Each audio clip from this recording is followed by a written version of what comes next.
야고보서 4장 14절에 보면 이런 말씀이 있습니다. 내일 일을 너희가 알지 못하는도다. 내일 일을 너희가 알지 못하는도다. 너희 생명이 무엇이냐? 너희는 잠깐 보이다가 없어지는 안개니라 라고 했습니다.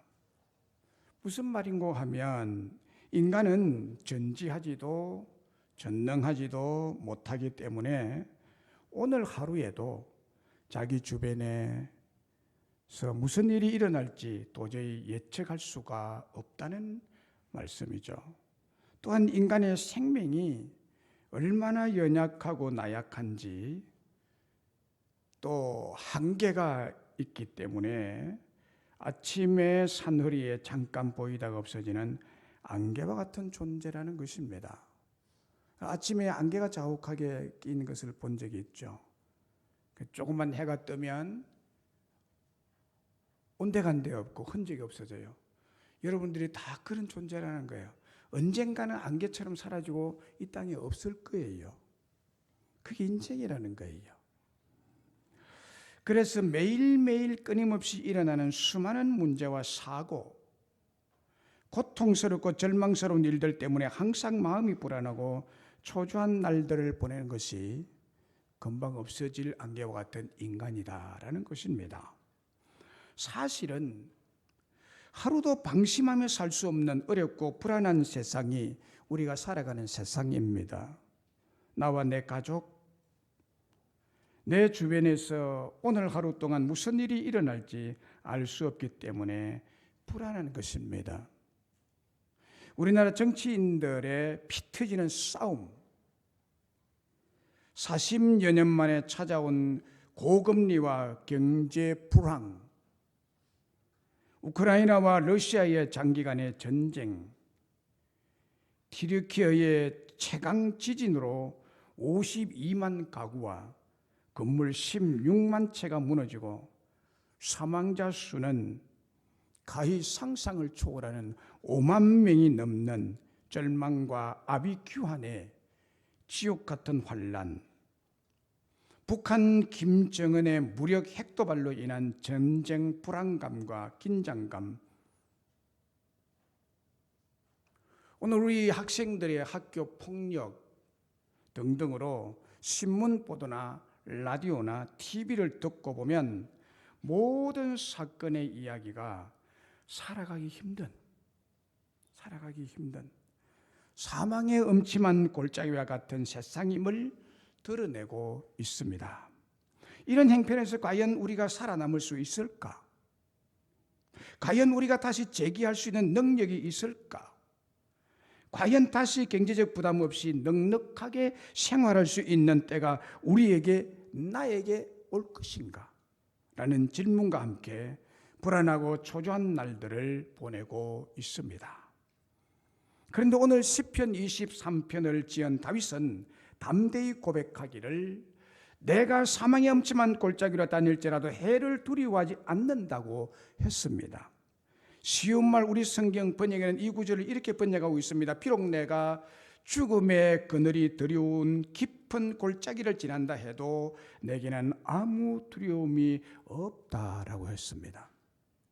아무도 도울 자 없는 비참한 처지에서도 결코 해를 당하거나 파멸할 것이라고는 생각하지 않고 오히려 그런 곳에서 여호와 하나님의 구원의 손길이 임할 것이라고 다윗은 믿음을 고백하고 있습니다. 그리고 절망할 수밖에 없는 사망의 엄침한 골짜기에서 하나님의 구원을 믿고 담대하게 인생 승리와 축복을 외치고 있습니다. 또 그냥 외치는 것이 아니라 사실 다윗은 이런 경험을 한 사람이기도 합니다. 이런 다윗의 믿음의 근거는 과연 무엇일까요? 다윗의 믿음의 뿌리가 어디에 있기에 사망의 음침한 골짜기에서도 살아남고 성공하고 승리할 수 있다는 이런 담대한 고백을 할 수 있을까요? 그 근거는 우리의 삶의 위기 때, 삶이 초조하고 불안할 때 하나님이 함께 하신다. 바른 신앙입니다. 다윗의 신앙의 뿌리는 바로 그겁니다. 하나님이 나와 함께 하신다. 오늘 본문 4절을 중심해서 오늘 여러분들에게 말씀을 드릴 때 큰 은혜 받으시기를 주의 이름으로 축복합니다. 이 4절에 내가 사망의 음침한 골짜기로 다닐지라도 해받을 것을 두려워하지 않는 것은 주님께서, 주라는 것은 내 주인이라는 것이죠. 내 주인이 나와 함께 하심이라. 내 인생의 주인 되시는 전능하신 하나님이 나와 함께 하심이라. 주의 지팡이와 막대기가 나를 안위하시나이다. 여기에 사망의 음침한 골짜기란 무엇을 의미할까요? 사망의 음침한 골짜기란 죽음의 그늘이 드리운 행편, 멸망과 파멸이 눈앞에 닥친 상황, 힘에 겹도록 밀려온 환난과 고난으로 절망 가운데 빠진 형편이라는 뜻입니다. 그리고 해를 두려워하지 않을 것은 해서 해라는 것은 뜻은 불행, 재앙, 고통, 재난 등등으로 악한 결과가 초래되는 형편이라는 말입니다. 그리고 두려워하지 않을 것은 해서 두려워하다는 뜻은 살 소망이나 구원의 소망이 없을 때 일어나는 절망적인 마음의 상태를 표현하는 말이죠. 걱정이나 염려와는 근본적으로 다른 감정입니다. 이 두려움 감정은 의지할 대상이 아무것도 없고 도와줄 능력자가 없다고 생각할 때 찾아오는 두려운 감정입니다. 사람의 마음속에 두려움이 찾아오게 되면 자기 자신에게 가능성도 보이지 않습니다. 너무너무 두렵습니다. 그래서 미래를 헤쳐나갈 아무런 방법이 보이지 않고 가능성도 없어지면서 온몸에서 힘이 다 빠져버립니다. 할 의욕이 상실됩니다. 과거에는 더 열악한 행편에서도 발휘했던 담대함이나 용기조차도 송두리째 얼어붙고 맙니다. 이것이 두려운 마음입니다. 그래서 사람에게 두려운 마음이 찾아오면 가장 위험한 때입니다. 그래서 성경은 두려워하지 말라, 두려워하지 말라, 두려워하지 말라고 하나님이 계속 경고하고 있는 마음의 상태가 두려움입니다. 그러니까 두려움이 찾아오는 것은 바로 인생의 위기입니다. 그런데 여기 다윗의 신앙의 고백을 들어보세요. 내가 사망의 엄침한 골짜기로 다닐지라도 해를 두려워하지 않을 것은, 악한 일이 일어날 것을 두려워하지 않는 것은 주께서 나와 함께 하심이라. 주께서 나와 함께 하심이라. 주께서 나와 함께 하심이라는 다윗의 고백은 하나님은 자기와 함께 하시는 임마누엘이라는 하나님이시라는 믿음의 확신이고 고백이죠. 다윗의 신앙의 뿌리, 근거는 언제나 하나님이 자기와 함께 하신다는 믿음을 가지고 있었던 자입니다. 하나님께서 자기와 함께 지팡이와 막대기로 사망의 음침한 골짜기에서 언제나 구원하여 주시고 이기도록 도와주신 하나님이라는 믿음입니다. 그래서 그는 사망의 음침한 골짜기에서도 해를 두려워하지 않는다고 담대하게 고백하고 있고, 우리에게는 이 하나님을 믿으라고 권면하고 있는 말씀입니다. 주의 지팡이와 막대기가 나를 안위하시나에 대해서 안위라는 말은 히브리 나함이라는 말인데 이 말의 뜻은 위로하다는 뜻입니다. 여기에서 파생된 단어는 나훔이라는 말인데 하나님의 긍휼을 뜻하는 말입니다. 그러니까 하나님께서 우리를 긍휼히 여기시는 것이 진정한 위로가 된다는 뜻이죠. 안위하시나이라는 뜻이 그것입니다.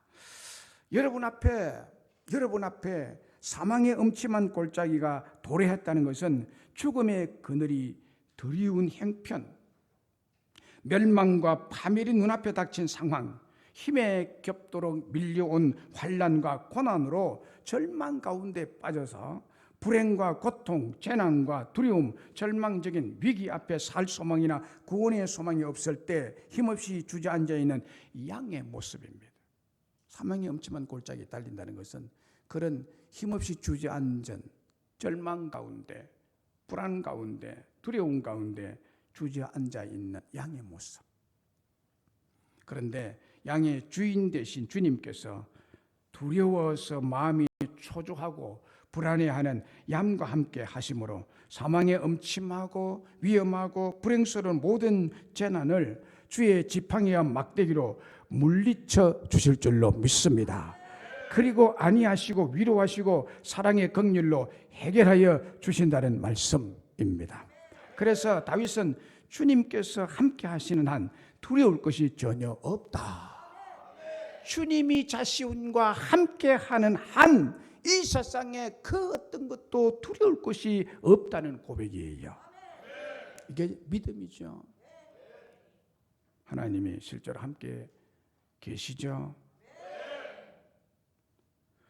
사무엘상 17장에 보면요, 사울과 이스라엘 사람들이 모여서 엘라 골짜기에 진을 치고 블레셋 군대와 전쟁하는 사건을 기록하고 있습니다. 사무엘상 17장이에요. 엘라 골짜기를 사이에 두고 블레셋 사람들은 이쪽 산에 섰고 이스라엘 군인들은 저쪽 산에 진을 치고 큰 전쟁이 벌어졌습니다. 엘라 골짜기는 문자 그대로 사망의 음침한 골짜기가 되어버렸습니다. 특별히 블레셋 사람들이 진영에서 싸움을 도우는 자가 왔는데 그의 이름은 우리가 잘 아는 대로 골리앗 장군이었습니다. 그의 키가 6규빗 한 뼘이라고 했으니까 족히 키가 2m 40cm. 이런 사람 요즘 있을까요? 2m 40. 1m 40보다도 1m 더 있는 그의 창자루는 배틀채 같고 창날의 무게가 철 600세겔이라고 합니다. 철 600세겔이면 1세겔이 11.4g이니까 약 7kg으로 아주 무거운 창틀을 쥐고 휘두르는 사람이 골리앗입니다. 보통 사람은 한 손으로 이거 들 수가 없습니다. 7kg는 여러분. 대단히 힘이 세고 우수한 장군이었습니다. 그리고 다윗에 대한 소개를 보면 사무엘상 17장 12절과 14절 15절에 보면은 다윗은 유다 베들레헴 에브라 사람 이세라는 사람의 8번째 아들 막내입니다. 장성한 세 형들은 사울의 군대에 소속되어 있었고 아직 소년이었던 막내 다윗은 베들레헴에서 그의 아버지의 양을 치면서 사울에게로 왕래하면서 잔심부름을 했습니다. 다윗은 나이가 어린 양치기 소년이었습니다. 어느 날 다윗이 아버지의 심부름으로 아침에 일찍 일어나서 양을 지키는 자에게 맡기고 아버지 이새가 명령한 대로 엘라 골짜기로 갔습니다. 심부름 갔죠. 이스라엘 진영에 도착해 보니까 가드 사람 골리앗이라는 자가 반대편 진영에 나와서 하나님을 팍 모욕합니다. 그것을 다윗이 들었습니다.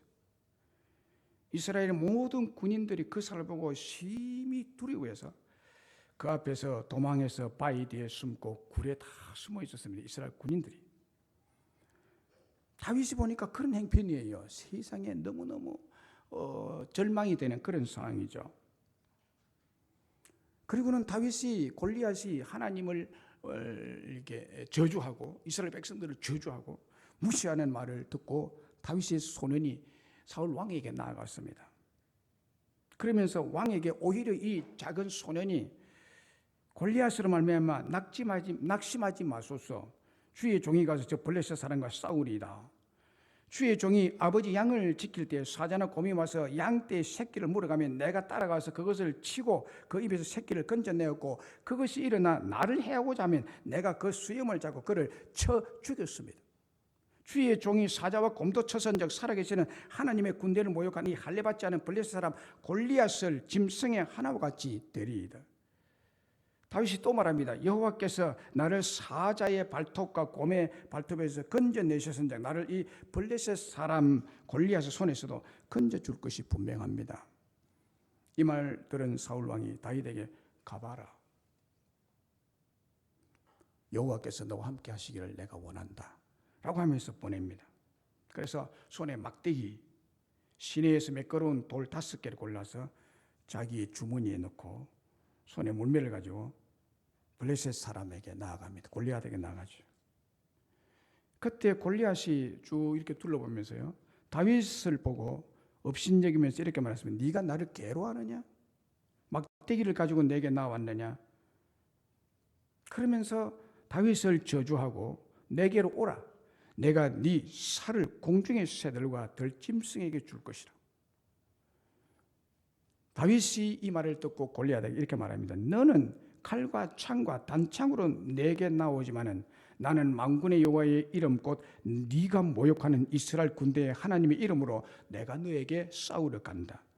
오늘 여호와께서 너를 내 손에 넘기시니 내가 너를 쳐서 네 목을 베고 블레셋 군대의 시체를 오늘 공중의 새와 땅의 짐승들에게 주 온 땅으로 이스라엘의 하나님이 계신 줄을 알게 할 것이다. 여호와의 구원하심이 창과 칼에 있지 아니함을 이 무리에게 알게 하리라. 전쟁은 여호와께 속한 것인즉 그가 너희를 우리 손에 넘기시리라. 이때 이제 둘이 전쟁이 붙었죠. 블레셋 장군이 칼을 들고 창을 들고 7kg 되는 그 창을 들고 확 다윗을 쑤셔 죽이려고 확 달려옵니다. 다윗도 같이 마주 확 달리면서요, 돌을 가지고 던졌습니다. 그 돌이 골리앗의 양미간 눈썹 사이 코 위에 팍 박혔습니다. 순간적으로 충격을 받아 쓰러져 버렸습니다. 죽지는 않았겠죠. 뭐 돌에 맞아 죽겠습니까? 이 장군이. 그 큰 덩치 2m 40cm 덩치가 전봇대에 넘어졌어요. 팍 넘어졌어요. 다윗이 거기서 달려가가지고요, 다윗에게는 칼도 없잖아요. 골리앗 장군이 차고 있는 칼을 슉 빼가지고 목을 슉 빼버렸습니다. 골리앗이 죽은 것을 블레셋 군인들이 알고 두려워서 다 도망갔습니다. 어린 소년 다윗이 돌로 이겼습니다. 창과 칼을 가지고 나오는 골리앗을 이겼습니다. 다윗이 이김으로 이스라엘이 그곳에 대승을 거두었죠. 여러분, 다윗은 이 경험을 한 사람이에요. 사망의 엄침한 골짜기에서 해를 두려워하지 않을 것은 주님이 나를 돕기 때문입니다. 눈에 보이지 않는 하나님 살아계십니다. 무시하지 마세요. 사람이 뭐길래 살아계신 전능하신 하나님을 무시하고 어떻게 이 세상에서 살고 살 수 없지. 우리 인생의 도움은 하나님이십니다. 이스라엘과 블레셋의 전쟁, 다윗과 골리앗의 싸움으로 압축되었는데 이 전쟁은 이스라엘과 다윗에게 있어서는 사망의 엄침한 골짜기 같은 상황이었습니다마는 하나님이 그 소년 다윗에게 맨주먹으로 간 다윗이 이기게 하셨습니다. 다윗은 전쟁 경험이 전혀 없는 소년이잖아요. 골리앗은 전쟁 경험이 많고 건장한 장군, 다윗은 갑옷도 창과 칼도 방패도 없고 작은 조약돌 5개 물매뿐이었습니다. 반면에 골리앗은 창과 칼, 두터운 갑옷으로 중무장한 장군이었습니다. 제가요 이 얘기를 이렇게 설명을 드리겠습니다. 마치요 중학교 축구 대표 선수와 월드컵 우승한 아르헨티나 국가 축구 대표 선수 메시가 속한 축구팀과 경기하는 꼴입니다. 이 경기 전에는 메시만 보아도 주눅이 들고 두렵고 초조하고 떨리는 경기 아니겠습니까? 그런데 경기 결과는 어떻게 됐습니까? 다윗이 속한 중학교 축구 선수가 월드컵 우승한 아르헨티나 국가 축구 대표 선수 메시를 따돌리고 이긴 결과와 같습니다. 그것도 상대가 안 되는 100대 0으로 이겼습니다. 아멘이 없네. 그렇게 비유할 수 있다는 겁니다.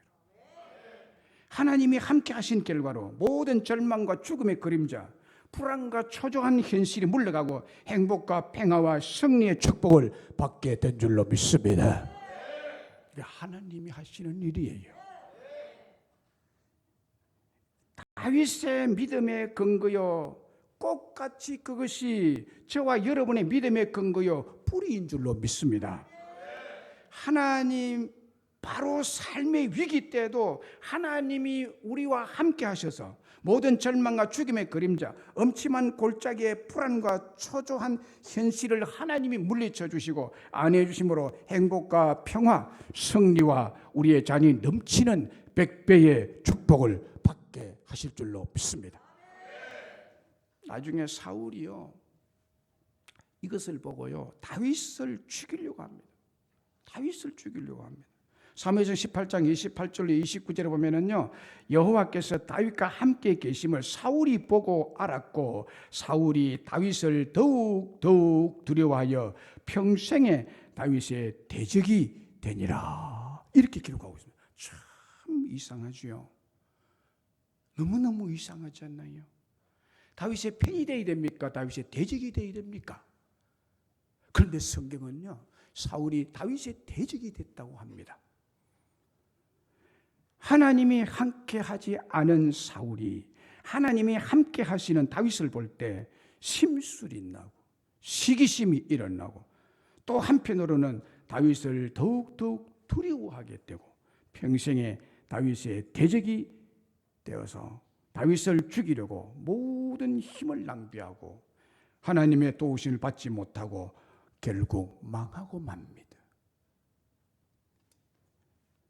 망한 사울이 누굽니까? 왕 아닙니까?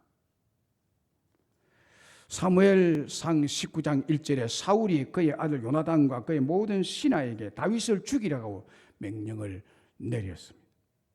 다윗을 죽이라 말해야 돼. 사울의 아들 요나단이 다윗을 심히 좋아함으로 이랬는데요. 그러나 사무엘상 31장에 보면 블레셋 군사들이 이스라엘 치른 전쟁을 벌입니다. 하나님께서 사울과 함께 하시지 않으므로 블레셋 군사들이 사울의 아들 요다단과 아미나답과 말기수아를 죽입니다. 그리고 사울은 블레셋 군사가 쏜 화살에 맞아 죽어갈 때 그의 신하가 칼로 심장을 찔러 죽이고 자기도 그 칼로 죽습니다. 사무엘상 31장 6절에 이렇게 기록하고 있습니다. 사울과 그의 세 아들과 무기든 자와 그의 모든 사람이 다 그날에 함께 죽었더라. 멸망받았지.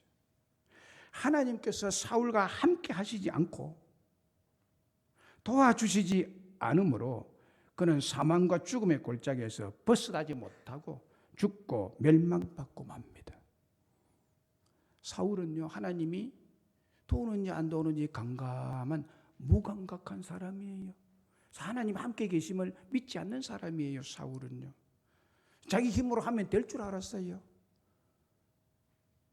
얼마나 힘이 셉니까? 왕권 아닙니까? 군사들이 얼마나 많은데 자기를 따르는 사람들, 자기를 도우는 사람들이요. 그러나 그는 맥없이 죽고 맙니다. 그의 세 아들도 죽고 그를 보좌하는 군사들도 전쟁에서 다 죽고 한날에 다 죽습니다.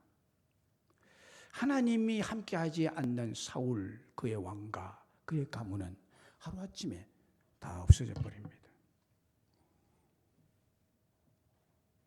그런데요, 하나님을 의심하고 믿지 않는 사람들이요, 자기 힘으로 살면 될 줄로 생각하고요, 또 항상 뭔가 하려면 편법을 쓰려고 그래요. 정부를 속이려고 그러고요. 사울이 그랬거든요. 뭔가 편법을 자꾸 쓰려고. 여러분, 편법보다도 하나님을 의지하는 것이 큰 도움이 되실 줄로 믿습니다. 하나님이 함께 하시네. 다윗 보세요. 사무엘하 8장 6절과 14절에 보면요, 다윗이 어디로 가든지 이기게 하시니라. 누가 이기게 했어요? 자기 지혜가? 다윗이 가진 무기가? 누가요? 여호와께서 이기게 하시니라. 하나님이 함께 하니까 다윗은 사망의 음침한 골짜기에서도 건짐을 받고 승리한 축복을 받게 되었습니다. 그리고 100배, 1000배의 엄청난 축복으로 이스라엘의 왕이 되고 주변 국가들은 다 정복되고 대제국을 이룬 축복을 다윗이 누리게 되었습니다. 그래서 다윗은 이렇게 고백하고 있습니다. 주께서 내 원수의 목전에서 내게 상을 차려주시고 기름으로 내 머리에 부으셨으니 내 잔이 넘치나이다. 할렐루야. 하나님이 함께하는 사람의 인생의 잔이 넘칩니다. 내 평생의 선하심과 인자심이 반드시 나를 따르리니 내가 여호와의 집에 영원히 살리로다. 할렐루야. 아멘. 시편 118편 6절로 7절에 여호와는 내 편이시라 내가 두려워하지 아니하리니 사람이 내게 어찌할까. 여호와께서 내 편이 되사 나를 돕는 자 중에 계시니 그러므로 나를 미워하는 자들에게 보응하시는 것을 내가 보리로다. 하나님이요, 하나님이 함께한 자들을 미워하는 자들을 하나님이 친히 보응하십니다. 하나님이 함께한 다윗을 미워하고 평생에 대적이 된 사울 왕에게 하나님 하시는 걸 보세요. 다윗의 눈으로 똑똑히 봤습니다. 그의 3대가 죽는 것을. 여호와는 내 편이시라는 고백은 주께서 나와 함께 하신다는 믿음의 고백과 꼭 같은 고백이에요. 그러므로 사망의 엄침한 골짜기로 다닐지라도 여호와께서 내 편이 되사 나를 돕는 자 중에 계시니 나를 미워하는 자들에게 지팡이의 막대기로 보응하시는 것을 보게 될 것이라고 승리를 확신하고 있습니다. 창세기 28장 10절 이하에 보면 야곱의 이야기가 나옵니다. 야곱이 고향을 떠나 행에서의 분노를 피해서 브엘세바에서 하란으로 가다가 베델에서 해가 지므로 그곳에 돌베개하고 잠을 잡니다. 그런데 꿈에 하나님께 야곱에게 약속의 말씀을 주십니다. 그 약속의 말씀이 뭔가 하면요, 창세기 28장 15절에 이렇게 말합니다. 내가 너와 함께 있겠다. 내가 너와 함께 있겠다. 임마누엘의 보장을 야곱에게 합니다. 그래서 네가 어디를 가든지 너와 함께해서 너를 지킬 거다. 네게 허락한 것을 다 이루기까지 너를 떠나지 아니하리라. 떠나지 않고 너와 항상 함께 있으리라. 야곱도요, 이 말씀을 평생 붙들고 성공자가 되고 축복을 1000배로 받은 자가 되었습니다. 야곱이 이스라엘이 되고요, 지금의 이스라엘 나라 이름이 되었지 않습니까? 주님이 함께 하심입니다. 야곱의 아들 요셉도 보십시오. 그는 하나님을 경외하고 두려워하고 잘 섬기는 믿음이 참 좋은 신앙이었지만은 형들에게 미움을 받고 형들이 요셉을 죽이려고까지 했습니다. 그래서 요셉은 형들에게 의해서 예기치 않게 사망의 음침한 골짜기로 들어가게 됩니다. 애굽에 팔려가게 되고요, 보디발의 집에서 종살이 할 때도요, 또 엉뚱한 누명까지서 감옥살이 할 때도요, 요셉에게 있어서 사망의 음침한 골짜기였습니다. 이런 연속적인 불행이 어디에 있겠습니까? 요셉이 생각할 때 왜 내게는 사망의 음침한 골짜기만 자꾸 만나고 내 앞에는 끊임없이 이런 어려움만 생기느냐? 왜 나에게는 죽을 일만 생겨서 고생을 하느냐? 이제 더 심한 죽음의 감옥에까지 갇혔으니 인생 끝장났구나라고 단식하며 두려워했을 것입니다. 그런데 하나님의 말씀을 보세요. 창세기 39장 2절 3절에 여호와께서 요셉과 함께 하심으로, 여호와께서 요셉과 함께 하심으로 그가 형통한 자가 되어 그의 주인 애굽 사람의 집에 있으니 그의 주인이 여호와께서 그와 함께 하심을 보며 여호와께서 그의 범사에 형통하게 하심을 보았더라. 할렐루야. 하나님이 여러분들과 함께 하셔야 돼요. 용 빼는 재주가 있어도요, 하나님을 대적해서는 살 길이 없습니다. 이거 하셔야 돼요. 하나님을 그렇게 업신여기도 되는 겁니까? 창세기 39장 21절로 23절에 보면요, 여호와께서 요셉과 함께 하시고 그에게 인자를 더하사 간수장의 은혜를 받게 하시며 간수장이 옥중 제수를 다 요셉의 손에 맡김으로 그 재반 사무를 요셉이 처리하고 간수장은 그의 손에 맡긴 것을 무엇이든지 살펴보지 아니하였으니 이는 여호와께서 요셉과 함께 하심이라. 여호와께서 요셉과 함께 하심이라. 여호와께서 그를 범사에 형통하게 하셨더라. 요셉의 행통의 비밀이 어디에 있어요? 하나님이 함께 하심입니다. 다윗의 행통이 어디에 있었어요? 여호와께서 함께 하심에 있습니다. 결국 하나님의 섭리는 요셉을 애굽의 국무총리가 되게 하는 과정이었죠. 사망의 엄침한 골짜기는요, 그걸 거쳐야 되는 거예요. 사망의 엄침한 골짜기인 애굽의 종으로 팔려가야 애굽의 국무총리가 되죠. 하나님의 섭리입니다. 애굽의 국무총리 삼기 위해서 사망의 엄침한 골짜기를 지나가야 했었습니다. 아우슈비츠의 유대인 수용소 캠프에는 매일 수많은 유대인이 끌려와서 가스실로 들어가서 처형을 당했습니다.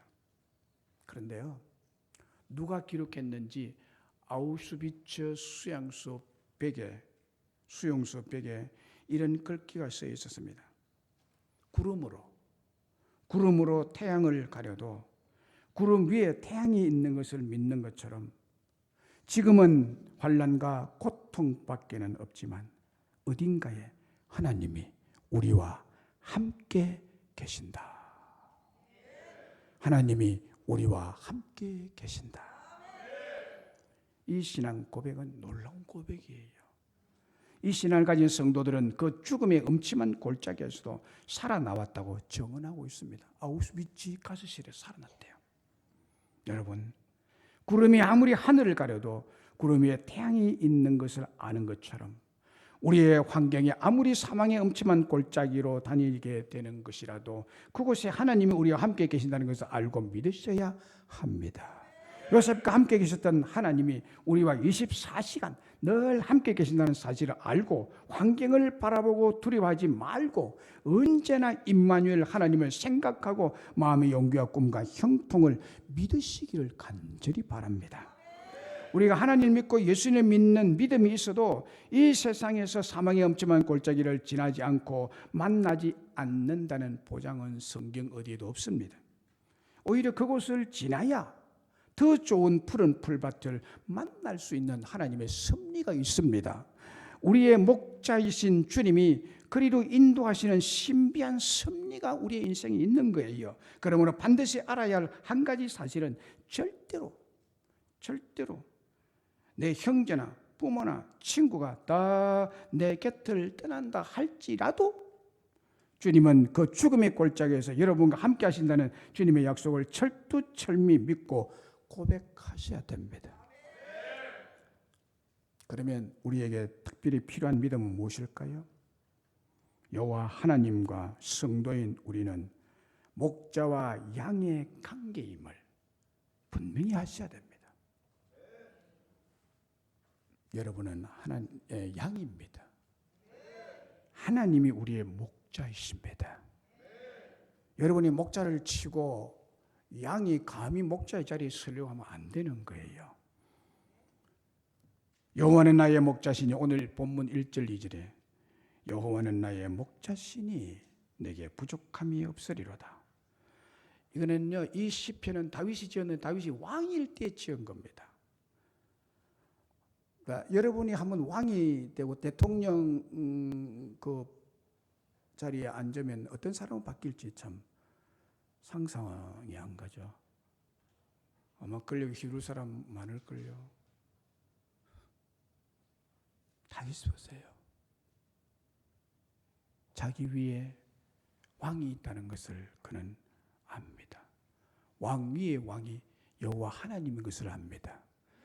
그분이 자기의 목자라고 고백하고 있습니다. 자기는 양이라고. 그가 나를 푸른 풀밭에 누이시며 실마른 물가로 인도하시는도다. 그리고 사절에 내가 사망의 엄청난 골짜기에 다닐지라도 해를 두려워하지 않을 것은 목자이신 주님이 나와 함께 하심이라.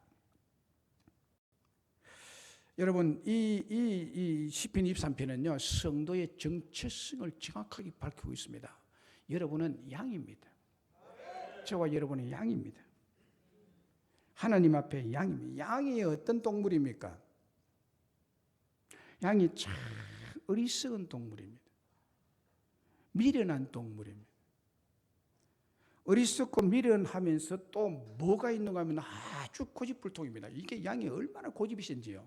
말 안 들었도 잘. 양이라 그러면 말 잘 들은 것 같죠? 아니에요. 얼마나 고집불통인지요. 지가 한번 가려고 결정한 대로 끝까지 가려고 그래요. 그래서 목자가 막 때려가지고 후리 안 치면요 정신 안 차립니다. 고집불통. 그리고 연약한 것이 특징입니다. 그리고 하나님은 반대로 하나님은 전지전능하신 목자이기 때문에 우리를 부족함이 없도록 채우시고 양의 원수를 이기고 그 원수의 목전에서 잔치상을 차려주시고 머리에 기름을 붓고 잔이 넘치도록 축복하시는 목자이십니다. 이 관계를 철저히 믿으셔야 돼요. 이 관계를 철저히, 이 정체성을 분명히 해야 되는 거예요. 나는 양이다. 그래서 목자가 인도한 대로 순종하며 따라가기만 하면 된다는 거예요. 양은 어디에 푸른 초장이 있고 어디에 실마는 물가가 있는지 찾지를 못합니다. 모릅니다. 저는 어릴 때 염소를 날마다 먹였습니다. 염소와 양이 비슷하거든요. 이게 얼마나 고집이신지요. 이 또랑은 물 흐르는 것을 굉장히 싫어합니다. 그 풀밭에 가려면요 조그만 또랑을 건너는 또랑이 있었어요. 제가 먼저 건너가지고요. 먼저 건너고 당연히 따라올 줄 알고 꽃비를 이제 목에다 이렇게 매가지고 다니거든요. 당연히 올 줄 알고 내가 벌쩍 건넜는데 안 오고 딱 버티고 있는 바람에 땡겨가지고 내가 도로 개울에 빠진 경우가 많아요. 그래서요 그 경험을 한두 번 하고 난 다음에 딱 뒤로 돌아봅니다. 이렇게 그럼 딱 발 버티고 있어. 안 건들려고. 그냥 확 잡아 당깁니다. 안 그러면 뒤로 가고 다시 발로 차든지. 그럴 때 톡 튀어서 건넙니다. 아니 처음부터 건너면 되지 뭐 때문에 딱 버티는 거야. 이 개울을 싫어하는 거야.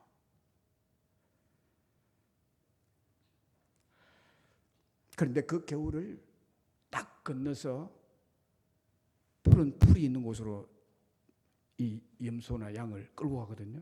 제 목자는 그거 알아요. 어디 있는지 그걸 알잖아요. 그러나 양은 몰라요. 어디 있는지 몰라요. 천지분간이 안 돼요. 여러분이 세상을 사는 것이 꼭 이와 같아요. 여러분들이 될 것 같지만 천지분간이 안 되기 때문에 엉뚱한 길로 가게 되고 멸망길로 가게 됩니다. 그래서 우리에게 신앙이 필요합니다. 우리의 목자이신 전능하신 전지하신 여호와 하나님을 믿는 믿음입니다. 내가 연약하고 유혹에 잘 넘어지는 양이다. 그리고 어디에 사망의 음침한 골짜기에 있고 어디를 가면 멸망을 당하고 어디를 가면 푸른 초장과 실마는 물이 있는 곳을 아는 자는 목자입니다. 그렇기 때문에 내가 푸른 초장과 실만한 물을 만나려고 하면 사망의 엄침한 골짜기에 들어가지 않으려면 목자를 따라야 되는 것입니다. 나는 양이니까. 그래서 양은 목자에게 여러분 목숨 걸고 목자에게 목숨 걸어야 돼요. 하나님께 목숨 거시기 바랍니다. 그리고 그 목자만 바라보고 그의 음성만 듣고 복종하여 따라야 할 절대적 존재가 목자입니다. 믿습니까? 이라면 뭔가 이상하게 아리르기 반응을 일으킨 게 있어요. 사람들이요. 참 얼마나 어리석고 교만한지 몰라요. 자기 양인 줄을 몰라. 자기 번지가 어딘지 몰라요. 1번인지 2번인지 몰라. 남자인지 여자인지 분간이 안 돼요. 요즘요 이 성을 희한하게 지금 이 동성애를 뭐 인정하고 뭐 이러는데요. 남자가 여자라 그러면 그 여자를 인정해줘라. 이런 세상이 돼버리는 거예요. 이게 지금 지가 남자인지 여자인지도 모르는 세상이 돼버린 거예요. 여러분은 양입니다. 목자가 아닙니다. 인생은 양입니다. 고집불통, 어리석고 약하고 미련하고 지혜가 없고 그런 자에게 목자가 필요한데 전능하신 하나님이 저와 여러분의 목자라고 하십니다. 얼마나 큰 축복입니까? 이 축복과 감격을 아십니까? 요한복음 10장 26절로 27절에 이런 말씀이 있습니다. 너희가 내 양이 아니므로 믿지 아니하는도다. 내 양은 내 음성을 들으며 나는 그들을 알며 그들은 나를 따르느니라. 여기 보세요. 만약에 양이 목자의 음성을 듣지 않고 불순종해서 다른 길로 나가는 양이라면 목자이신 주님의 택한 양이 아니기 때문이라는 것입니다. 너희가 내 양이 아니므로 나를 믿지 않는다. 주님의 예수님의 음성을 듣지 않는다. 너희가 내 양이 아니므로 너희는 누구를 이렇게 요한복음 10장에서 누구를 가리키는가 하면 바리새인들을 가리킵니다. 종교인들. 너희는 내 양이 아니기 때문에 내가 말하는 말을 믿지 않는다고. 내 양은 내 음성을 들을 줄 안다고. 여러분이 설교를 들을 줄 아는 것은 주님의 양이기 때문에 주님의 음성을 들을 줄 아는 자들입니다. 근데 이게 잘 안 들리고요. 이게 도움이 안 되고 이렇다면 어쩌면 주님이 택하지 않은 자기 때문입니다. 주님의 양이 아니면 주님 음성을 못 듣거든요. 주님의 양은 내 음성을 들으며 나는 그들을 알며 그들은 나를 알고 따르느니라. 할렐루야.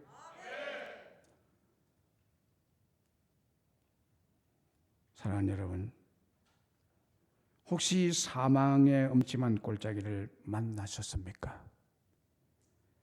불경기에 직접적인 타격을 당하고 직장을 잃으셨습니까? 질병으로 마음이 불안하고 초조해서 밤잠을 설치고 계십니까? 혹 큰 시험을 당해서 앞날이 불안하고 두렵고 초조하고 어찌할 바를 알지 못하고 근심 중에 계십니까?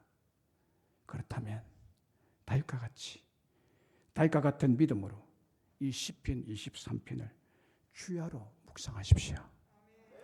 계속 한번 읽어보세요. 그러면요, 길이 보일 것입니다. 하나님이 나타나실 것입니다. 하나님 목자가 돼서 인도해 주시는 뭔가를 깨우칠 것입니다. 나는 사망의 엄침한 골짜기를 이길 힘이나 극복할 지혜가 없는 미련하고 연약한 양이고 주님은 전능하신 목자로서 언제나 나와 함께 하신다는 굳건한 믿음과 양으로서의 목자를 믿는 바른 신뢰의 관계를 반드시 가지시기를 간절히 바랍니다. 그리고 하나님께서 요셉과 다윗이 당한 사망의 엄침한 골짜기에서도 그들과 항상 함께 하심으로 요셉과 다윗이 형통한 자가 된 것처럼 목자이신 하나님이 양과 함께 하심을 믿고 복종하시면 여러분의 삶이 형통하게 열리게 될 줄로 믿습니다. 사망의 엄침한 골짜기의 암울한 현실, 마음이 두렵고 불안하고 초조한 현실, 처절한 삶의 현실에서 헤쳐나올 수 있는 힘과 능력은 어디에서 언제 생겨날까요? 바로 양이 목자의 음성에 귀를 기울이고 목자의 인도에 순종할 때입니다. 하나님은 오늘 양인 우리들에게 말씀으로 인도하시고 안위하시고 보호하시고 축복하십니다. 우리의 인생에서 어두움이 찾아오고 사망과 죽음의 그늘이 덮이고 절망스러운 일이 겹칠 때 우리가 집중해야 할 것은 목자이신 하나님의 말씀입니다. 말씀을 줄입니다. 지금 우리가 살아가는 현실은 하루 앞을 예측할 수 없는 정말 불안하고 초조한 삶의 연속입니다. 내일 일을 너희가 알지 못한도다 라는 말씀이 진리로 확인되는 현실입니다. 다윗이 경험한 대로 현실이 사망의 음침한 골짜기로 지나간 것 같고 해를 당할 것 같은 위기와 불안과 초조한 현실입니다. 사실 여러분, 우리 남한 사람들이요, 이 위기의 불감증에 걸려서 그렇지요, 상당히 위기에 있습니다. 김정은이 핵을 가지고 지금 계속 쏴대는 거 보세요. 핵 실험하는 걸 보세요. 정말 위기입니다. 이런 현실을 이길 수 있는 길을 다윗이 고백해주고 있어요. 다윗이 가르쳐주고 있어요. 그것은 우리의 삶의 위기 때에 하나님이 함께 하신다는 신앙심입니다. 이 믿음이 다윗의 믿음의 근거요, 우리의 믿음의 근거, 뿌리가 되어야 할 줄로 믿습니다. 하나님이 목자가 되셔서 함께 하신다는 확고한 믿음이 모든 현실을 이기게 하실 줄로 믿습니다. 그리고 우리와 하나님과의 관계가 목자와 양과의 관계임을 철두철미 믿어야 합니다. 목자는 언제나 양의 편이 되어 주십니다. 그리고 성경은 양인 우리 삶의 자리가 어딘지 정체성을 분명히 밝히고 있습니다. 그것을 확실시해야 됩니다. 시편 91편 1절에서 이렇게 밝히고 있습니다. 지존자의 은밀한 곳에 거주하며 전능자의 그늘 아래 사는 자여, 연약하고 미련한 양이 있어야 할 자리를 명백히 밝혀주고 있죠. 연약한 양인 우리가 있어야 될 곳이 어디입니까? 지존자의 은밀한 곳입니다. 전능자의 그늘 아래 양인 우리가 살아가는 삶의 자리입니다. 그곳에서 있어야 됩니다. 그리고 시편 91편 2절에는 나는 여호와를 향하여 말하기를 그는 나의 피난처 나의 요새요 내가 의뢰하는 하나님이라 하리니, 이런 목자가 우리와 함께 하신다는 진리를 믿으셔야 됩니다. 우리가 이런 목자를 믿고 순종할 때 두려움에서 벗어나게 해 주실 줄로 믿습니다. 그러므로 힘들고 어려울 때일수록 목자이신 하나님의 말씀 듣기를 더욱 사모하시고 의지적으로 듣고자 노력하셔야 됩니다. 의지적으로 내가 마음에 결심해서 하나님의 음성을 들으려고 노력을 해야 됩니다. 힘을 써야 됩니다. 최선을 다해야 됩니다. 만약에 그렇게 노력하지 않고 방만한 자세를 취하고 게을르고 나태하면 목자의 음성, 그 말씀을 듣지 못하게 됩니다.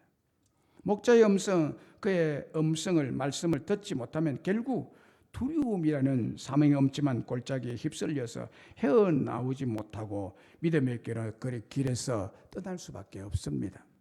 그 결과는 멸망이죠. 믿음의 길을 떠나면 멸망입니다. 그래서 여러분에게 목자이신 주님의 말씀이 절대적으로 필요합니다. 목자의 음성에 귀를 기울일 때 비로소 인생의 불안과 초조를 넘어 목자이신 하나님이 계심을 보게 될 줄로 믿습니다. 계속 반복되는 불순종의 악한 습성을 완전히 내려놓으시고 오늘 하나님의 말씀 앞에 순종하며 살겠다는 결단을 하시기를 바랍니다. 이 결단을 소홀히 여기지 마십시오. 그러면 목자이신 주님께서 사망의 엄침한 골짜기를 지나게 하실 것이고 함께 하시는 목자가 여러분의 삶의 현실을 푸른 초장, 실만한 물가, 잔이 넘치는 축복과 행복, 형통과 승리의 길을 열어주실 줄로 믿습니다. 내가 어둠 속에서